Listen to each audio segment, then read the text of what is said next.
Hey guys, I'm Brook and welcome to another edition of Uncle Skinny's podcast. In this episode, we will be talking to special guest Dr. Jerry Zolten, Penn State Altoona, Professor of Communications, about the vinyl record industry. Over the next couple of segments, I will talk about the growth of the industry over the past couple of years due to the recent spike in teenager consumption of the outdated but resurgent format. You can check out my Facebook page at Brook Castanovich, send me an email to haveatake@uncleskinny.com, text me at 1-800-636-8787, or call me at 814-931-6860. Now, before we get to Jerry's interview, I would like to talk about the vinyl record itself as a format, kind of as a way of life. I mean, for most of the 20th century, it was the main way to listen to your favorite artist, and up until the 80s, there was a record player in every household just about. And after the CD came out, they were almost non-existent. I remember telling people one of my hobbies was collecting records, and they were like, "What? Dude, you need to catch up with your technology." And that's funny because I like to think I'm a very tech-savvy person sometimes. But it's not like I'm out of the loop here. I just like to think that the idea of putting a record on is going back 30 or 40 years, like a time machine. And I like to see that different crowds are getting into it. And not so much teens and people in their 20s, but older generations that used it and put it away in the closet for 20 plus years and finally blowing the dust off and putting on a pop tune that they listened to when they were kids.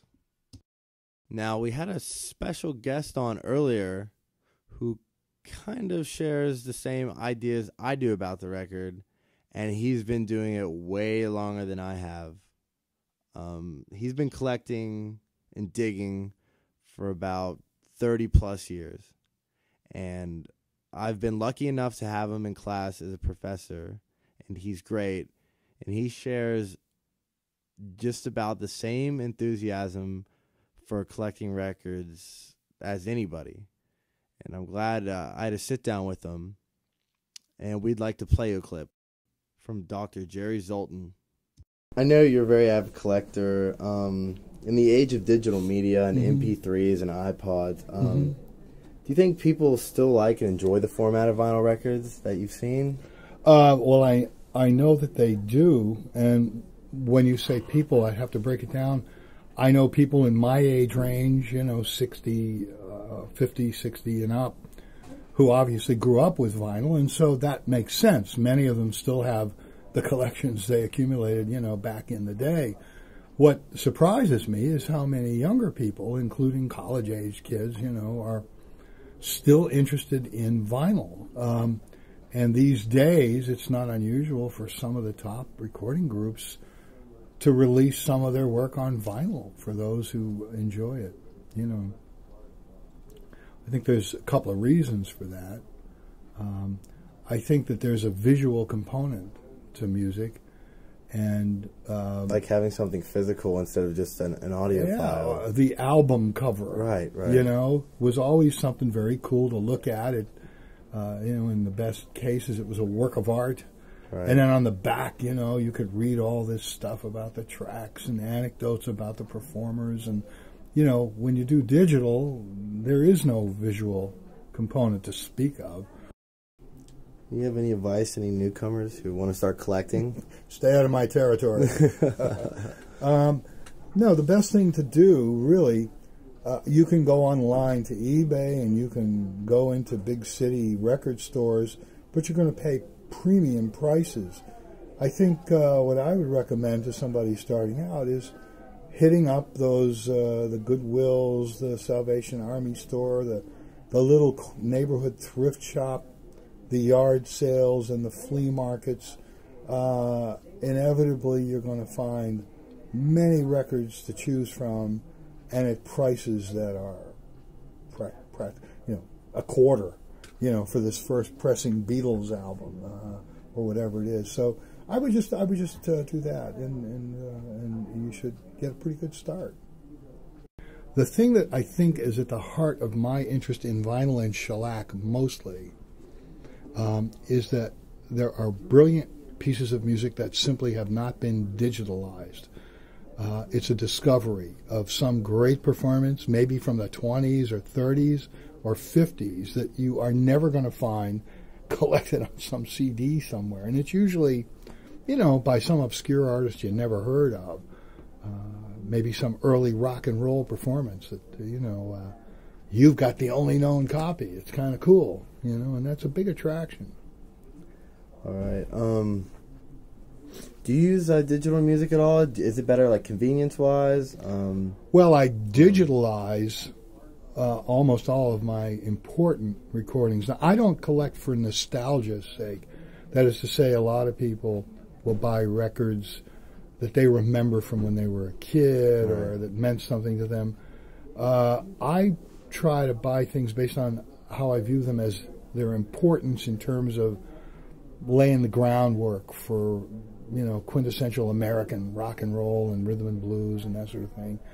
So sometimes I'll have one of these recordings. There are cases where I've had the only known copy in the best condition existing, and I will want to digitalize that.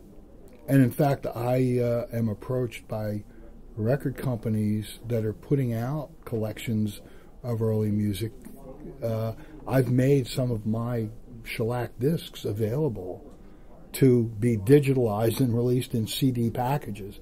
So yeah, I make a lot of use of it. I have a CD burner hooked up to my turntables. I have to use several turntables. Some of them, because you got to play the 78s on a special turntable, but everything is, electric. It's not some mic up to a speaker. It's a direct line. And I'm constantly digitalizing important recordings.